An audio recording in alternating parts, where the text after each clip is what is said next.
अस्सलाम वालेकुम दोस्तों, मेरा नाम है असीम शफकत और आप देख रहे हैं हंसी टीवी। दोस्तों, जहां आज हमारी इस दुनिया पर पानी का 70% हिस्सा मौजूद है, हम लोगों ने शायद ही कभी ये गौर किया हो और नज़र उठाकर आसमान में देखा हो कि एक ना नज़र आने वाला समंदर दिन रात हमारी हिफाजत कर रहा है, जिसकी बदौलत ज़मीन पर ज़िंदगी कायम है। और ये सिस्टम अगर एक मिनट के लिए भी काम करना छोड़ दे तो ज़मीन पर तबाही और हर चीज़ के फना होने का मंजर हम अपनी आंखों से देखेंगे।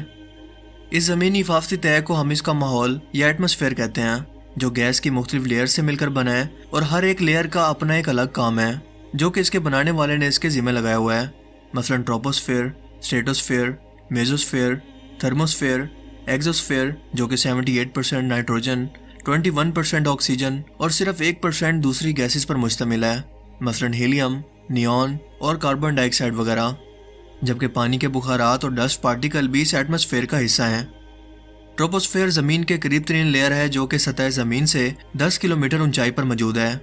और हम इंसान इस ट्रोपोस्फेयर के अंदर रहने की वजह से ही हर तरह के मौसम को एंजॉय कर पाते हैं, क्योंकि तकरीबन तमाम एटमॉस्फेयर के पानी के वेपर्स इसी लेयर के अंदर मौजूद होते हैं। बादल, धुंध, तूफान, आसमानी बिजली सब इसी जगह पर बनते हैं, यानी कि यह आसमानी लेयर मौसम बनाने की जिम्मेदार है। जैसे जैसे हम ज़मीन से ऊंचाई की तरफ बढ़ते जाएं तो हवा का दबाव कम होने लगता है, जिससे टेम्परेचर भी कम हो जाता है, लेकिन ऑक्सीजन मॉलिक्यूल सेम रहते हैं। मगर बैरूनी दबाव की वजह से ऑक्सीजन मॉलिक्यूल्स फैल जाते हैं, यानी कि ऑक्सीजन की मिकदार कम होने लगती है। इसीलिए जितना ऊंचाई बढ़ती जाए ऑक्सीजन का लेवल भी उतना ही कम होने लगता है, जो कि इंसानों के सांस लेने के लिए सबसे अहम है। तकरीबन 5.5 किलोमीटर की ऊंचाई पर ज़मीन की सतह के मुकाबले में आधी ऑक्सीजन रह जाती है, जबकि 7.5 किलोमीटर की ऊंचाई पर पौधे भी नहीं उग सकते और कई जानदार इस ऊंचाई पर सांस लेकर जिंदा नहीं रह पाते, जबकि इंसान इस ऊंचाई पर ऑक्सीजन की कमी की वजह से यहाँ पर बेहोश होकर गिर जाएगा। इसके लंग्स और दिमाग के अंदर ऑक्सीजन की कमी होने लगेगी, क्योंकि यहाँ पर इसे ज़मीन के मुकाबले में तीसरा हिस्सा ऑक्सीजन मिल रही है। चलें इसे एक मिसाल से समझ लेते हैं। एयरलाइन इंडस्ट्री ऊंचाई पर जाते हुए हवा के कम दबाव और ऑक्सीजन की कमी को पूरा करने के लिए खास तौर पर प्रेशराइज केबिन को इस्तेमाल करते हैं, जहां पर पैसेंजर बैठते हैं। यहां पर आर्जी तौर पर ऑक्सीजन लेवल को मेंटेन रखा जाता है, जबकि जहाज से बाहर यह प्रेशर इंतहाई कम है। इन प्रेशराइज केबिन के अंदर भी ज़मीन के मुकाबले में 2.5 किलोमीटर ऊंचाई का प्रेशर रखा जाता है, यानी कि सतह ज़मीन के मुकाबले में 25% कम। 2.5 किलोमीटर ऊंचाई पर बिना किसी मॉडर्न टेक्नोलॉजी के परवाज करना इंसानों के लिए एटीट्यूड सिकनेस या हाइपोक्सिया की वजह बन सकता है, एक ऐसी कंडीशन जिसके अंदर जिस्म के मसल्स और दिमाग में ऑक्सीजन की कमी आहिस्ता आहिस्ता से होने लगती है, और ऐसा लगातार होना मौत की वजह बन सकता है।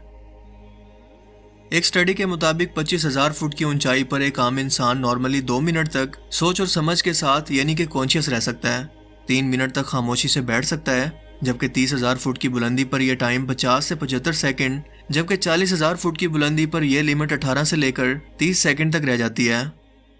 माउंट एवरेस्ट की ऊंचाई पर यानी कि 8,848 मीटर ऊंचाई पर कुछ ही मिनट के अंदर इंसान की ऑक्सीजन की कमी की वजह से जान भी जा सकती है, क्योंकि यहाँ पर उसके मुकाबले में इंसान को तीसरा हिस्सा ही ऑक्सीजन मिलेगी जितना कि ज़मीन पर, यानी कि 8,000 मीटर या इससे ऊंचाई की कोई भी जगह इंसानों के लिए मौत है।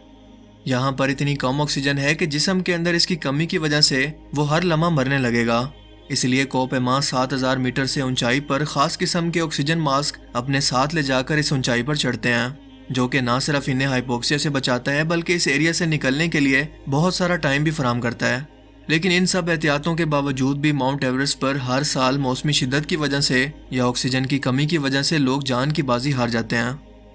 एक अडल्ट इंसान को एक दिन के अंदर ऑक्सीजन की जितनी मिकदार की ज़रूरत होती है, उसकी लगभग कीमत पाकिस्तानी रुपयों के अंदर बनती है तकरीबन 2 लाख रुपए। इन सब फैक्ट्स को सुनने के बाद क्या आपको नहीं लगता कि हमें इस बात के लिए खुदा का शुक्र अदा करना चाहिए कि हम अपनी मर्जी से और आसानी से या सुकून से सांस लेकर जिंदा रह रहे हैं? इस परफेक्ट किस्म के एयर प्रेशर और बेहतरीन ऑक्सीजन लेवल के लिए किसने ज़मीन के स्टैंडर्ड को सेट किया ताकि ज़मीन पर जिंदगी फल फूल सके, हम इंसान जिंदा रह सकें? यानी कि एक इंटेलिजेंट और सोचा समझा डिज़ाइन बनाया गया, और ज़मीन पर इस तरह के माहौल का खुद से बन जाना या इत्तेफाक से बन जाना एक बिल्कुल नामुमकिन सी बात है, क्योंकि अब तक पूरी कायनात के अंदर हम इंसानों को ज़मीन के अलावा ऐसी परफेक्ट जगह सांस लेने के लिए कहीं और नहीं मिली। और ये हमें बताता है कि ज़मीन पर ज़िंदगी की शुरुआत के लिए ख़ास निज़ाम को खुद से यहाँ पर रखा गया, और ये किसी रैंडम इवेंट सीरीज़ का नतीजा नहीं है बल्कि खुद से सोच समझ कर इसे बनाया गया। یہ اتنا پرفیکٹ ڈیزائن ہے جسے اس کے بنانے والے نے نشانی کے طور پر انسانوں کے لیے چھوڑ دیا تاکہ انسان اس پر غور و فکر کر کے اور اسے سمجھ کر اپنے ہر ایک سانس پر اپنے رب کا شکر ادا کریں اور جان جائیں کہ اتنا پرفیکٹ نظام خود سے بن جانا کوئی اتفاق نہیں ہے۔ اور اسی چیز کو قرآن کریم نے آج سے 1400 سال پہلے بیان کرتے ہوئے کچھ اس طرح سے کہا،